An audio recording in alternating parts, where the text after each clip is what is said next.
बिस्मिल्लाहिर्रहमानिर्रहीम, अस्सलाम वालेकुम। एक जरदारी सब पे भारी। सिर्फ कौम पर ही जरदारी साहब भारी नहीं पड़ रहे, बल्कि नून लीग पर, शहबाज शरीफ, नवाज शरीफ पर बहुत ही भारी पड़ रहे हैं।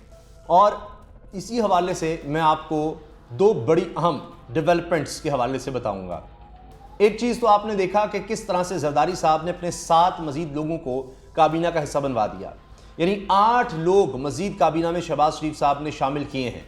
एक तरफ कहा कि जी जहर खाने के पैसे नहीं हैं और सैलाब ज़दगान की मदद के लिए हमें पूरी दुनिया से इमदाद की ज़रूरत है, मुल्क से इमदाद की ज़रूरत है और एक एक रुपए की ज़रूरत है, लेकिन यहाँ पर करोड़ों रुपए ज़ाया करने के लिए मौजूद हैं।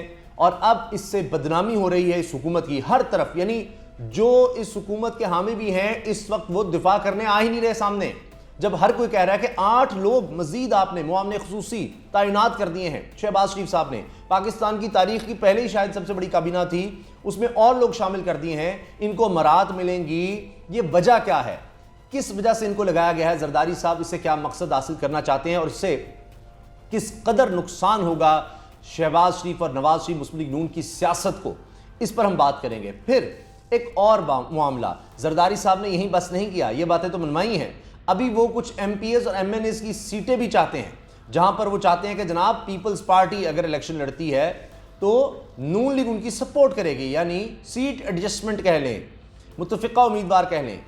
यहीं पर बस नहीं करते जरदारी साहब, वो कहते हैं कि फिर आर्मी चीफ भी मेरी पसंद का होगा। जी हां, आर्मी चीफ मेरी पसंद का होना चाहिए, जरदारी साहब ने कह दिया है। अगर नहीं तो फिर इमरान खान लगाएगा, यानी फिर मैं हुकूमत नहीं चलने दूंगा, और हुकूमत गई तो फिर इमरान खान आ जाएगा और फिर वो अपनी पसंद से आर्मी चीफ लगाएगा। यहां तक ब्लैकमेल कर रहे हैं जरदारी साहब, सोचिए जरा। यानी जिस जिस मकसद के लिए आए थे जरदारी साहब ने कहा वो मकसद तो हासिल कर लिए, लेकिन अभी और बहुत कुछ है। ऐसे नहीं है, जरदारी साहब ने ऐसा इनके साथ किया है कि जनाब नून लीग की तबाही करके रख दी है। ऐसा नहीं है कि उनको नुकसान नहीं हो रहा, उनको भी हो रहा है, सैलाब की वजह से उनकी बदनामी, उनके लोगों का घेराव हुआ, वो सब है, लेकिन वो देखें कि क्या कर रहे हैं। अब आप देखें ना, जरदारी साहब ने क्या कहा, जी मेरे पास जाने के लिए मैं सकत नहीं रखता, सेहत इजाज़त देती तो मैं सैलाब ज़दगान के पास ज़रूर जाता, लेकिन मलका बरतानिया की वफ़ात पर अफसोस करने के लिए वो जा सकते हैं जनाब कहाँ पर, बरतानिया के सफ़ीर के पास, और उनके सफारत खाने जा सकते हैं। उनके पास का टाइम भी है और इतनी सेहत भी इजाज़त देती है। बहरहाल एक और चीज़ आप ये देखें कि जरदारी साहब अब कर क्या रहे हैं। उनको पता है कि अब ये हुकूमत में शहबाज शरीफ आ गया, उनको ऐसे ही नहीं कहते रहे कि जी मेरा वज़ीर आज़म शहबाज शरीफ है। वो ये कर रहे हैं कि अब नवाज शरीफ की बातें शहबाज शरीफ कम मान रहे हैं और जरदारी साहब की ज़्यादा, क्योंकि उनको पता है कि हुकूमत तो जरदारी साहब की वजह से मेरी खड़ी है और जरदारी साहब को पता है कि मैं जितनी चाहे बातें इस तरह से मनवा सकता हूँ। अब आप देखें ना, 7-8 लोग हैं और 8वां पता है कौन है? नून लीग करें, तहरीक इंसाफ का। जी हाँ, ये भी होता है, तहरीक इंसाफ के MNA को, जनाब स्पेशल सीट के MNA को उन्होंने मामले खुसूसी बना दिया है। ये भी तो होता है ना, फिर लोटों को नवाजना होता है। बाकी 7 जितने भी हैं वो सारे के सारे अब पीपल्स पार्टी के हैं और उनका नोटिफिकेशन मेरे सामने है, मैं आपके सामने नाम भी पढ़ देता हूँ। Appointment as special assistant to prime minister, ठीक है जी। इनमें नवाबजादा इफ्तिखार अहमद खान बाबर MNA हैं जी, महर इरशाद अहमद खान ये भी MNA, मिस्टर रज़ा रबानी खर, ठीक है जी, ये भी MNA हैं, मिस्टर महेश कुमार मलानी MNA, ये गालबन तहरीक इंसाफ के हैं। अच्छा जी, फैसल करीम कुंडी पीपल्स पार्टी के, सरदार सलीम हैदर, मिस्टर तस्नीम अहमद कुरैशी, मिस्टर मोहम्मद अली शाह बाचा, ये जनाब अब आप देखिए 7 बंदे अपने एडजस्ट करवाए। अब क्यों करवा रहे हैं वो? इसलिए कि उनको भी पता है जरदारी साहब को कि वक्त कम है, मुकाबला सख्त है और जितने ज़्यादा मैं लोग एडजस्ट करवा लूँगा आगे इलेक्शन में मुझे उतना फ़ायदा होगा। फिर मारधाड़ होती है, यानी जितना हो सकता है पैसा बनाओ, जितना हो सकता है जनाब पैसा बनाते चले जाओ, बनाते चले जाओ। फिर अपने लोगों को जहाँ जहाँ हो सकता है एडजस्ट करो, उनको जो भी हो सकता है, जिस तरह आपने स्टील मिल बैठते देखी, PIA बैठते देखी, सारे इदारे आपने बैठते, वापडा, अपने लोगों को वहाँ पर लगाओ ताकि वो ब्लाइज होंगे, फिर आपके लिए पैसे कमा कर देंगे, फिर आपके लिए वोटर का बंदोबस्त करेंगे, आपके लिए सारे इलेक्शन के दिन इंतजाम करेंगे। इनकी जीत इस तरह रही, मुझे ये लगता है, हो सकता है मैं गलत हूँ, लेकिन अब माहौल बदल रहा है, इस तरह से इलेक्शन नहीं जीते जाएंगे। लेकिन बहरहाल वो जिस तरह से, यानी जो उन्होंने सीखी है सियासत, वो तो उसी को चलाएंगे आगे।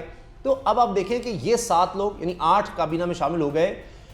इस हुकूमत की इतनी बदनामी हो रही है, इतनी बदनामी, आप सोशल मीडिया उठाकर देख लें, हर कोई इस पर तनकीद कर रहा है कि इनको इस वक्त भी अपनी पड़ी हुई है सैलाब ज़दगान, बिजली महंगी। आप देखिए स्लैब्स ख़त्म कर दिए हैं कि 1 से 300 यूनिट तक एक यानी आप देखें बिजली का बिल एक हद तक था, यानी उसकी कीमत कम थी, फिर 300 से आगे एक और स्लैब थी, यानी फिर आपको पर यूनिट बिजली ज़्यादा महंगी पड़ती थी, फिर 400 से 500 तक फ़र्ज़ कीजिएगा एक अलग स्लैब था। यानी जैसे जैसे आप बिजली ज़्यादा इस्तेमाल करते जाएंगे वो आपको बिजली की कीमत बढ़ा कर देनी होगी। इन्होंने अब क्या किया है, स्लैब ही ख़त्म कर दिए हैं।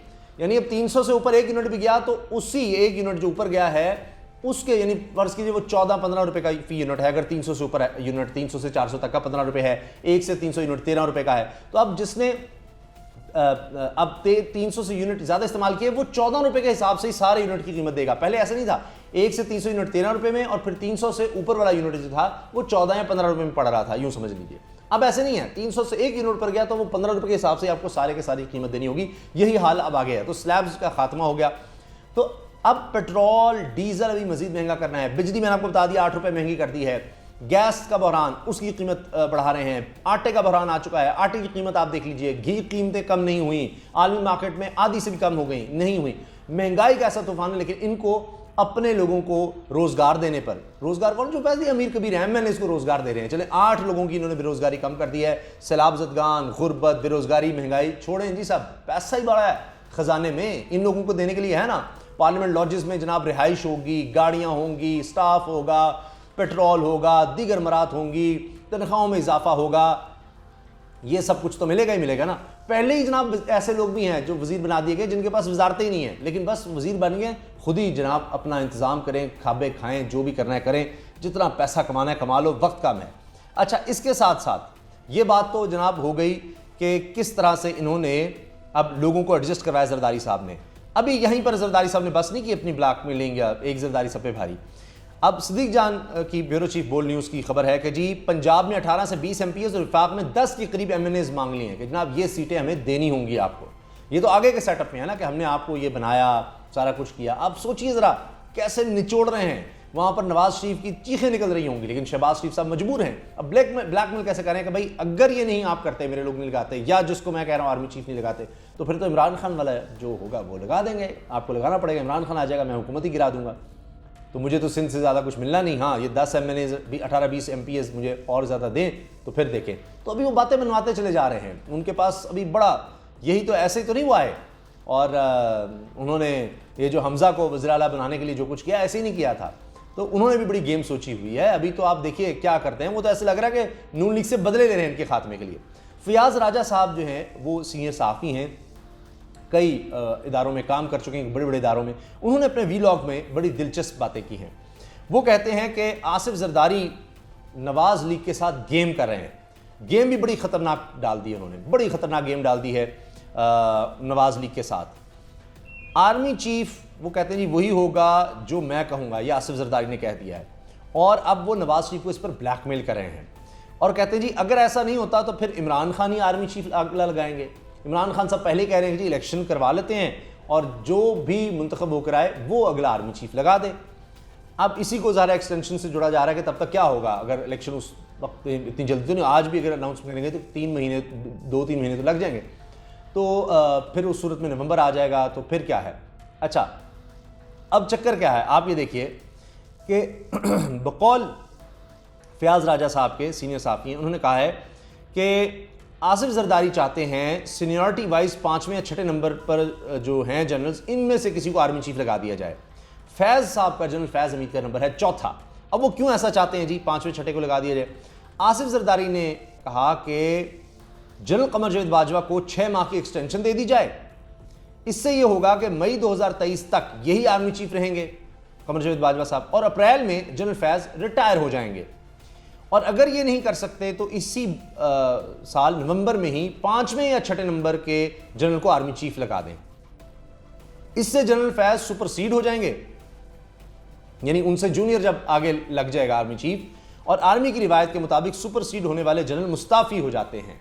ये प्लान जरदारी साहब दे रहे हैं और आप देखिए कि किस किस तरह से वो गेम खेल रहे हैं और क्या क्या कर रहे हैं कि जनाब ये फैज़ से ऊपर नीचे को जनरल लगा दें मेरा बंदा लगाएं, मैं कह रहा हूँ जो इमरान खान साहब ने कहा ना जी कि मेरिट पर होना चाहिए, वो इसीलिए ज़ाहिर है कुछ गेम उन तक भी पहुंची होगी और वो कह रहे हैं कि किस तरह से ये कर रहे हैं कि असल में यानी सब जनरल्स जो हैं वो अपनी जगह काबिल होंगे, लेकिन बात यह कि आप किस सोच के साथ लगा रहे हैं, ये देखें आप किस सोच के साथ जा रहे हैं कि जी फैज़ अमीन को किस तरह से हमने नहीं आने देना या इमरान खान ना लगा जाए, मैं लगाऊं, जरदारी साहब कह रहे हैं मेरी ना मानी तो फिर इमरान खान वाला बंदा आ जाएगा, फिर इमरान खान करेगा, तो उनके पास तो ब्लैकमेलिंग के लिए बहुत से इस तरह के हरबे हैं। और वो इसीलिए आप देखिए कि अब होगा क्या, जितनी करप्शन होगी काबीना में जो कि हो रही है और उसकी खबरें आएंगी, अगर इमरान खान साहब की हुकूमत आ गई तो आपको पता चलेगा, क्योंकि ये बातें हो रही हैं। इसीलिए तो अंसार अब्बासी साहब ने भी अभी कॉलम छाप दिया कि मुतलका हल्के बिल्कुल भी खुश नहीं हैं शहबाज शरीफ की या उनकी काबीना या उनकी हुकूमत, पीडीएम की हुकूमत की कारकर्दगी से।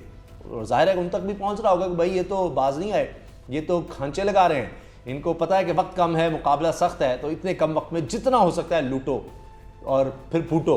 क्योंकि आप देखें ना मरीम नवाज साहिबा क्या कह रही हैं कि पासपोर्ट के लिए उनकी जनाब दरख्वास्त जो है वो जा चुकी है, अब उस पर हेयरिंग भी होगी कि मैंने मुल्क से जाना है।